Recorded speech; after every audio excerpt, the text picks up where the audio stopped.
Shalom,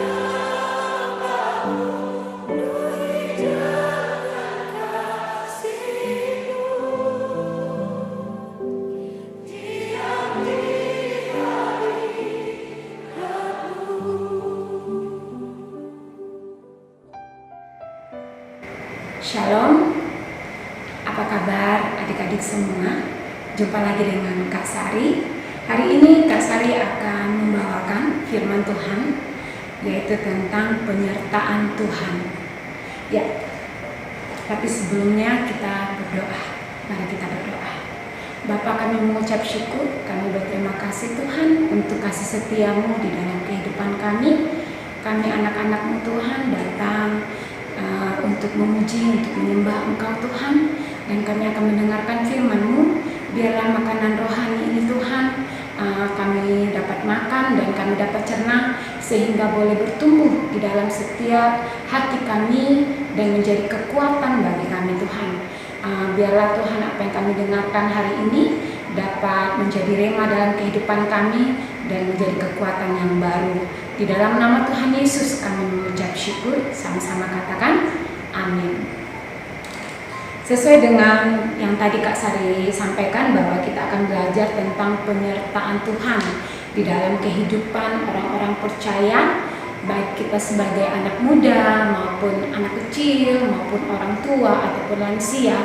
Kita percaya bahwa kita adalah anak-anak yang dikasihi oleh Tuhan. Baik, sekarang kita akan membuka Alkitab di dalam Kejadian pasal 37 ayat 50, di mana kita akan belajar dari satu tokoh yang tidak asing lagi, yaitu Yusuf. Ada 14 pasal tercatat di dalam Alkitab, di dalam kitab Kejadian ini, yaitu tentang perjalanan Yusuf. Baik dia dilahirkan dari seorang ayah, dan dia merupakan anak yang ke-11 dari istri Rahel yang dikasihi oleh Yakub. Yusuf ini merupakan anak kesayangan oleh bapaknya, yaitu Yakub, karena Yusuf dilahirkan pada masa tuanya. Kita bisa membaca dari kisah Kejadian pasal 37 sampai ayat 50, dan nanti adik-adik baca, adik-adik renungkan bagaimana perjalanan kehidupan dari seorang Yusuf sampai ia meninggal. Dari ayat 37 ini kita bisa lihat bahwa Yakub ini merupakan anak yang paling dikasihi, dan dia mempunyai hikmat yang luar biasa karena dia bisa menafsirkan mimpi, dan dia pernah bercerita kepada saudara-saudaranya mengenai mimpi apa yang pernah Tuhan berikan kepadanya, dan itu membuat suatu benih kebencian yang besar di dalam kakak-kakaknya atau saudara-saudaranya yang lain.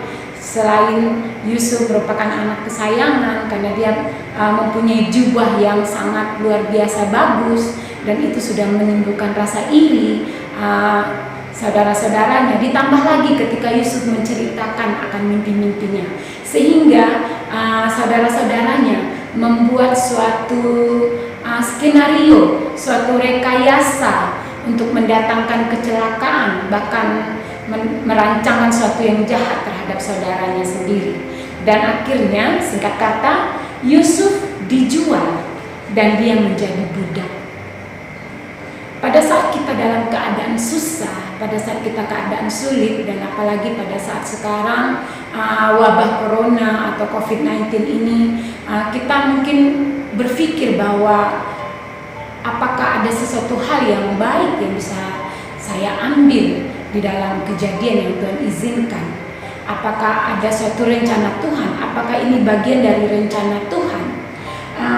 Adik-adik, Kak Sari mau bilang bahwa terkadang kita kehilangan suatu pegangan dalam kehidupan kita, suatu pengharapan. Tetapi Kak Sari ingatkan bahwa pengharapan itu tidak pernah hilang. Pengharapan itu selalu ada, sama seperti pagi, malam berganti pagi lagi. Di situ bahwa kita bisa melihat bahwa ada pengharapan yang baru yang Tuhan siapkan di dalam setiap kehidupan orang-orang yang percaya. Baik anak kecil, baik anak-anak remaja, ataupun anak-anak yang akan bertumbuh di dalam masa kedewasaan, maupun orang tua, maupun lansia. Kita percaya bahwa kehidupan kita bukan berasal daripada kekuatan kita atau skenario pribadi kita. Tetapi kita tahu ada tangan yang besar, tangan yang kuat yang merancangkan kehidupan kita, yang diskenariokan untuk kehidupan kita untuk mendatangkan kebaikan. Sama juga pada saat seperti itu, Yusuf yang dalam kehidupan zona nyaman, enak, karena dia merupakan anak kesayangan dari bapaknya, tetapi di lain pihak dia dibenci oleh saudara-saudaranya, sehingga itu Yusuf merasakan bagaimana kehidupannya berubah drastis, dari anak kesayangan berubah menjadi seorang pembantu ataupun seorang budak, yang akhirnya singkat kata dia berada di rumah Potifar. Tetapi kita lihat bahwa skenario yang dirancangkan oleh manusia mungkin pada saat kita menjalani kita tidak bisa lihat. Tetapi satu waktu, pada saat waktu yang tepat, di saat yang tepat, di sana baru kita akan mengerti bahwa ini adalah sesuatu rancangan dari Tuhan untuk mendatangkan kebaikan. Ya, kita fokus lagi, kembali lagi kepada Yusuf. Akhirnya singkat kata Yusuf bekerja di rumah Potifar, dan satu hal, dia disertai oleh Tuhan. Kenapa Kak Sari bilang dia disertai oleh Tuhan? Karena di sini kita bisa membaca dari kitab Kejadian ini bahwa Yusuf apapun yang diperbuatnya, apapun yang dikerjakannya dibuat berhasil oleh Tuhan. Dan bukan hanya orang-orang yang percaya saja, tetapi orang-orang yang tidak mengenal akan Tuhan, melihat Tuhan yang luar biasa yang menyertai Yusuf, sehingga buah tangan atau pekerjaan dari Yusuf dibuat Tuhan berhasil, baik di rumah maupun di ladang dibuat Tuhan berhasil, sehingga ada kepercayaan yang besar yang diberikan oleh Potifar. Dan ternyata kehidupan tidak semudah itu, adik-adik. Bisa dilihat ketika Yusuf sudah menerima kepercayaan yang besar, ternyata ada sesuatu hal yang Tuhan izinkan terjadi di dalam kehidupan Yusuf, yaitu ia difitnah oleh istri Potifar. Tetapi satu hal di sini, dia tetap percaya bahwa rancangan Tuhan itu tidak pernah batal dalam kehidupannya. Singkat kata, Yusuf dipenjarakan karena kasus tersebut, ya, karena dia difitnah oleh istri Potifar.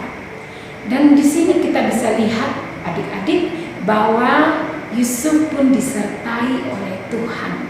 Di dalam penjara pun dia menjadi orang kesayangan oleh kepala penjara dan menjadi orang yang dipercayai menggantikan pekerjaan yang seharusnya dikerjakan oleh kepala penjara tersebut.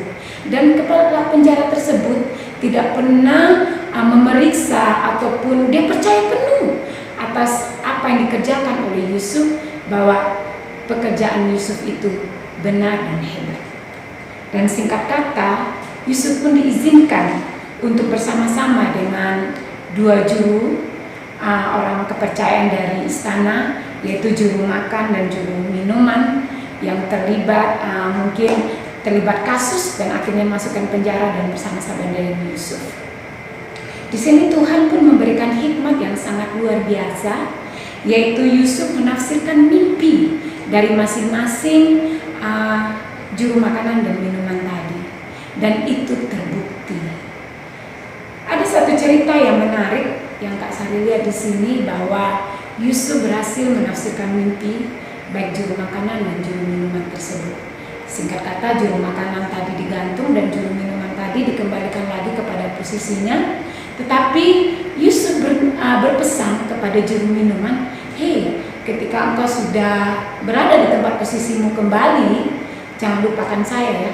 Ceritakan kepada raja bahwa kamu menerima atau tafsiran ini yaitu berasal dari saya." Di sini ada usaha daripada Yusuf. Tetapi yang sangat luar biasanya, Tuhan tidak mengizinkan usaha Yusuf tersebut, sehingga juru minuman tadi melupakan hal apa yang harus disampaikan. Dan satu waktu 2 tahun kemudian, lewat mimpi daripada raja mengalami mimpi 2 kali berturut-turut yang merupakan informasi atau konfirmasi dari Tuhan bahwa akan terjadi 7 tahun kelimpahan yang sangat luar biasa, dan akan terjadi lagi 7 tahun kemudian, yaitu kelaparan yang melanda seluruh bumi. Dan raja begitu gusar sehingga Tuhan memberikan ingatan kepada juru minuman untuk mengingat bahwa ada seseorang yang luar biasa yang mempunyai hikmah, yaitu dalam menafsirkan mimpi, yaitu Yusuf. Dan akhirnya juru minuman tersebut memberitahukan kepada raja bahwa ada seorang Ibrani yang di penjara, dan dia menceritakan kronologinya sehingga raja memanggil Yusuf. Singkat kata, Yusuf pun akhirnya menafsirkan mimpi tersebut, dan dia diangkat menjadi orang kepercayaan oleh Fir'aun. Selain dia menafsirkan mimpi, dia juga dipercayai untuk mewujudkan mimpi itu, sehingga dia mengelola 7 tahun kemakmuran dan 7 tahun kelaparan tersebut. Dan apa yang terjadi, saudara-saudara, adik-adik? Di sini kita bisa lihat bahwa Yusuf menyelamatkan saudara-saudaranya. Yusuf menyelamatkan bangsanya. Dan satu hal yang Kak Sari ambil di sini, bahwa Yusuf menyadari bahwa ia disertai oleh Tuhan. Apapun yang dikerjakannya, Tuhan buat berhasil. Dan rancangan yang terjadi di dalam dirinya itu merupakan skenario Tuhan. Sehingga kita bisa lihat di sini ada pemulihan yang terjadi. Yusuf tidak dendam, karena dia menyadari bahwa apa yang terjadi itu seizin dari Tuhan, dan itu merupakan rancangan Tuhan. Walaupun pada awalnya dia tahu bahwa saudara-saudaranya membuangnya, saudara-saudaranya tidak menginginkan dia karena rasa iri, rasa benci, karena apa yang ada pada diri Yusuf tidak ada pada saudara-saudaranya. Tetapi di sini Yusuf menyadari dia disertai oleh Tuhan, dan rancangan yang terjadi pada dirinya itu bukan merupakan rancangan manusia, tetapi merupakan skenario yang Tuhan rancangkan terjadi dalam kehidupan Yusuf. Mulai dari seorang anak yang dikasihi, terus kemudian dia menjadi seorang budak, terus dia merupakan kepercayaan dari Potifar, kepala pengawal istana, terus dia dipenjarakan karena kasus yang tidak dia buat. Terus sebelumnya dia menjadi orang kesayangan dari kepala penjara, dan sekarang dia menjadi orang yang berkuasa atas Mesir. Dan di sini kita bisa lihat bahwa Yusuf menyadari kasih Tuhan, penyertaan Tuhan tidak pernah berhenti di dalam kehidupannya, di dalam situasinya, di dalam orang-orang di sekitarnya. Itu tidak mampu menghentikan penyertaan Tuhan. Dan satu hal, karena dia menyadari akan penyertaan Tuhan, dia tidak dendam terhadap saudara-saudaranya. Pertemuan pertama, dia masih bisa menahan hati untuk tidak mengungkapkan jati dirinya terhadap saudara-saudaranya. Tetapi pertemuan kedua, dia tidak sanggup lagi untuk menyembunyikan rasa senang, bahagia, untuk mengungkapkan siapa dirinya kepada saudara-saudaranya. Dan dia berhasil mengalahkan dirinya, yaitu rasa dendam, rasa ego, sehingga dia memberikan maaf. Dia menerima saudara-saudaranya dan menjadikan saudara-saudaranya orang-orang yang diselamatkan pada masa-masa kesukaran tadi. Dan dia mengumpulkan kembali saudaranya, ayahnya, dan rancangan Tuhan terjadi dalam kehidupannya. Pada saat itu mungkin kita berpikir bahwa apakah saya disertai oleh Tuhan? Kak Sari kesaksian sedikit tentang kisah hidup Kak Sari.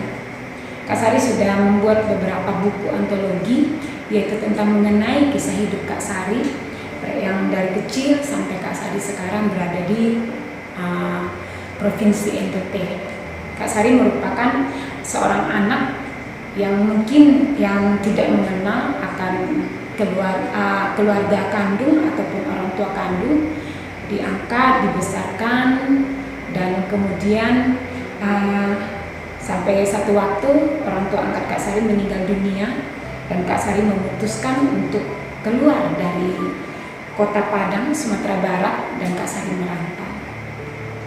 Pada saat itu mungkin Kak Sari pada saat diproses, bukan suatu proses yang gampang. Dari masa kecilnya Kak Sari sampai besar, Kak Sari mempunyai kerinduan yang besar suatu saat nanti bertemu dengan orang tua kandung. Tetapi sampai saat ini Kak Sari belum tahu siapa mereka. Tetapi Kak Sari melihat tangan yang kuat, yang begitu besar, yang dahsyat menyertai kehidupan Kak Sari sampai umur 33 tahun. Kak Sari yang berada di kepulauan yang asing, pada saat 13 tahun yang lalu Kak Sari datang, dan Kak Sari belum mempunyai pekerjaan, tetapi bagaimana tangan Tuhan menyertai Kak Sari, kehidupan Kak Sari, bagaimana Kak Sari mulai kuliah, menikah, kuliah, terus menjalani masa-masa yang sulit dalam berumah tangga, dalam pekerjaan. Tetapi sekarang Kak Sari baru menyadari bahwa ada skenario Tuhan yang harus terjadi dalam kehidupan Kak Sari. Dan Kak Sari sudah menuangkan dari beberapa buku antologi yang Kak Sari tuangkan, dan Kak Sari menyadari begitu dahsyat rancangan Tuhan yang terjadi. Kak Sari melepaskan pengampunan terhadap masa lalu. Kak Sari melepaskan rasa dendam, sakit hati terhadap orang-orang di masa lalu Kak Sari yang mungkin pernah menyakiti hati Kak Sari. Karena Kak Sari menyadari bahwa itu harus terjadi, karena membentuk namanya karakter, membentuk yang namanya kepribadian, dan menyatakan bahwa rancangan Tuhan itu dahsyat. Kak Sari pada saat tahun 2006 menerima Yesus sebagai Tuhan dan Juru Selamat Kak Sari dalam kehidupan Kak Sari.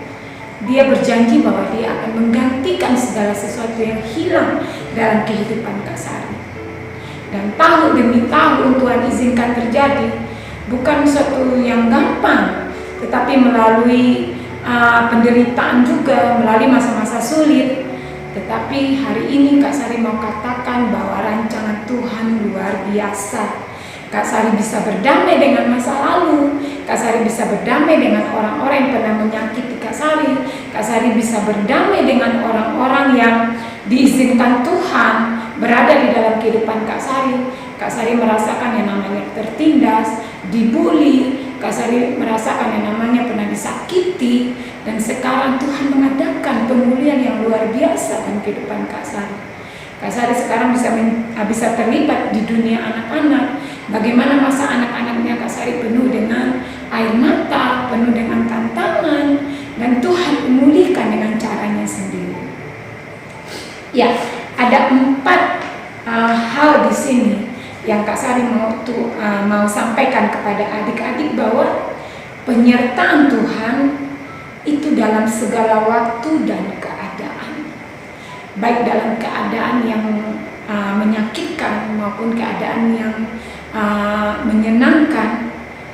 Kita sebagai anak-anak Tuhan, kita harus percaya pengharapan yang ada di dalam diri kita, janji Tuhan itu menguatkan kita. Perasaan kita, daging kita sebagai manusia yang masih hidup di muka bumi ini bisa naik turun. Dan reaksi yang terjadi pertama kali pada saat kita menghadapi hal yang di luar daripada rencana, kehendak, pasti memberontak terlebih dahulu. Tetapi jangan lama-lama berada di zona itu. Peperangan yang terbesar bukan melawan orang lain, tetapi yaitu melawan pikiran kita sendiri. Pada saat pikiran kita mulai berpikir hal negatif, yuk kita kendalikan pikiran kita bahwa kita adalah anak-anak yang dikasihi Tuhan, bahwa kita adalah orang-orang yang hidup lebih daripada pemenang, dan bahwa ada janji Tuhan yang selalu membawa kita kepada kemenangan. Janji Tuhan yaitu ada di dalam firman Tuhan. Dan yang kedua, bahwa penyertaan Tuhan dalam segala tempat. Mungkin kita diperhadapkan pada tempat-tempat yang tidak mengenakan, di situasi, di tempat di mana mungkin kita berbeda, atau mungkin kenapa saya tidak terlahir dari keluarga A saja, atau saya mungkin terlahir dari keluarga B saja atau C saja, atau kenapa kok saya tidak berada di tempat itu, kayaknya sepertinya enak sekali. Tetapi Kak Sari mau sampaikan bahwa pada saat kita diproses itu tidak mengenakan. Daging kita memberontak. Kita mau berada di tempat yang enak, tapi ingat bahwa kita diizinkan berada di posisi yang tidak mengenakan tersebut untuk kita duduk di kaki Tuhan dan kita menyatakan bahwa kita tidak bisa hidup karena kekuatan kita, tapi karena janji Tuhan, karena Tuhan. Sehingga kita tidak menyombongkan diri. Sama seperti Yusuf, dia tidak menyombongkan diri. Walaupun dia bisa menafsirkan mimpi daripada raja, dia tidak bilang bahwa itu kekuatannya, tetapi dia selalu menyampaikan bahwa itu daripada Tuhan. Dan dimanapun kita berada, di saat situasi tidak mengenakan sekalipun, mari kita berdiam diri di kaki Tuhan dan kita percaya bahwa itu rancangan Tuhan. Yang ketiga, Kak Sari mau sampaikan bahwa penyertaan Tuhan melalui siapa saja, bahkan melalui orang-orang yang menyakiti kita, yang tidak menginginkan keadaan kita, yang mungkin tidak menyukai akan kita. Tuhan mengizinkan. Bukan berarti Tuhan, kenapa kok saya dipertemukan dengan orang-orang yang menyebalkan, orang-orang yang menyakiti saya. Kita tidak bisa pasang di plat di dada kita atau di dahi kita, jangan sakiti saya, jangan pukul saya, atau jangan menolak saya. Tetapi kita bisa menerima hal tersebut pada saat kita bersandar dengan Tuhan. Kita menangis, kita duduk di kaki Tuhan, dan kita mengatakan apa yang kita rasakan. Dan pada saat kita bercerita kepada Tuhan, walaupun mungkin kita tidak bisa mendengar langsung suara Tuhan, tapi percaya Tuhan akan membela kita. Banyak hal yang terjadi dalam kehidupan Kak Sari, naik, turun, baik kehidupan pribadi, rumah tangga, maupun keadaan pekerjaan. Tetapi Kak Sari yakin dan percaya bahwa ada satu pribadi yang luar biasa, yang selalu membela, yang selalu memberikan kekuatan yang baru. Pada saat kita lemas, pada saat kita loyo, jujur. Bukan berarti kita sok kuat, tetapi belajar untuk jujur dengan keadaan diri kita, dan kita bicarakan kepada Tuhan. Manusia mungkin pada saat kita curhat, pada saat kita sharing, manusia bisa berkhianat. Manusia mungkin tidak bisa dipercaya, tetapi ada satu pribadi yang luar biasa, yang mungkin kita tidak bisa berbicara, Tuhan tidak bisa langsung menyambung komunikasi kita, tetapi lewat damai sejahteranya, lewat firman-Nya, kita bisa tahu bahwa Tuhan ada bersama dengan kita dan membela kita. Dan yang keempat, Kak Sari mau sampaikan bahwa penyertaan Tuhan melalui caranya sendiri. Di sini kita bisa lihat dari kisah Yusuf bahwa dia mencoba untuk menyampaikan kepada juru minuman, ingat saya di penjara ini. Seolah-olah Yusuf mau memberitahukan bahwa dia mempunyai hikmat yang luar biasa, dan dia mau keluar dari penjara tersebut. Dia mungkin menjadi orang kepercayaan dari raja, tetapi ada satu hal bahwa Tuhan tidak menghendaki itu. Tuhan tidak menginginkan hal tersebut terjadi. Tuhan punya cara sendiri, dan Tuhan tahu kapan hal tersebut terjadi. Sama seperti buah yang mungkin buah karbitan yang mungkin diperam supaya bisa cepat matang, supaya bisa kita makan, tetapi rasanya pasti kurang afdol, kurang manis, kurang enak.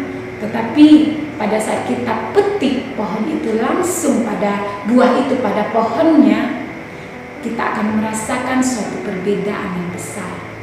Hasilnya yaitu buah tersebut manis dan rasanya betul-betul luar biasa karena matangnya itu sesuai dengan jadwalnya atau sesuai dengan apa yang seharusnya terjadi. Begitu juga dengan kehidupan kita. Kadang-kadang kita mau membelokkan skenario Tuhan. Tuhan saya bantu. Tetapi ingat bahwa Tuhan tahu menyertai anak-anaknya dengan caranya sendiri. Satu hal yang Kak Sari mau sampaikan lagi bahwa taruh kepercayaanmu 100% kepada Tuhan. Taruh masa mudamu, taruh masa depanmu, taruh apa yang terjadi saat-saat sekarang di kaki Tuhan, di tangan Tuhan. Terkadang kita sulit mempercayai apa yang kita percaya karena kita masih hidup di dalam daging. Terkadang kita gampang mempercayai apa yang kita lihat, apa yang kita dengar, tetapi kita lupa mempercayai apa yang kita percayai. Kita percaya kepada janji Tuhan, kita percaya kepada Tuhan yang hidup, rohnya yang ada bersama dengan kita, yang memberikan kekuatan kepada kita, yang tidak pernah meninggalkan kita. Itu yang Kak Sari mau sampaikan kepada adik-adik, bahwa masa depan masih panjang, perjalanan masih panjang. Apa yang kita lihat, apa yang kita dengar terkadang bisa menipu kita, tetapi ada satu pribadi yang tidak pernah meninggalkan, yang tidak pernah menipu kita, yaitu Yesus sebagai Allah, sebagai Bapa, sebagai sahabat, sebagai Tuhan dan Juru Selamat dalam kehidupan pribadimu. Terima kasih untuk hari ini. Jangan lupa baca firman Tuhan di dalam Kejadian 37 sampai 50 dan biarlah jadi rema dalam kehidupan kita dan biarlah terjadi dalam kehidupan kita. Sama seperti pribadi Yusuf yang dia mengetahui bahwa dia disertai Tuhan, apapun yang dikerjakannya Tuhan berhasil. Dan Kak Sari berdoa untuk adik-adik, untuk dimanapun siapapun yang mendengar, apapun yang dikerjakan, apapun yang engkau rancangkan, biarlah terjadi seturut kehendak Tuhan dan berhasil. Mari kita berdoa. Bapa, kami mengucap syukur, kami berterima kasih untuk kasih setiamu dalam kehidupan kami hari lepas hari. Ajari kami Tuhan untuk bergantung sepenuhnya di dalam tangan Tuhan, di dalam janji Tuhan, di dalam firman Tuhan. Sama seperti Yusuf, engkau menyertai, demikian kami anak-anakmu juga engkau akan sertai Tuhan. Masa muda, kehidupan, pergumulan pribadi, masa depan, apapun yang kami gumuli, Tuhan, engkau tahu dan engkau sertai dan engkau buat berhasil. Terima kasih Bapa, kami menyerahkan hari-hari kami ke dalam tangan-Mu, dan kami berdoa juga untuk orang-orang dimanapun berada yang mengalami sakit penyakit, mengalami kesulitan, mengalami ketakutan. Kami berdoa di dalam nama Yesus, biarlah damai sejahtera Tuhan menyertai mereka, kesembuhan boleh terjadi, pintu-pintu yang tertutup boleh dibukakan oleh Tuhan, dan rancangan Tuhan boleh terjadi dalam setiap kehidupan anak-anak-Mu. Terima kasih Bapa, di dalam nama Tuhan Yesus. Haleluya, amin. Terima kasih adik-adik, sampai jumpa lagi. Tuhan Yesus memberkati. Shalom.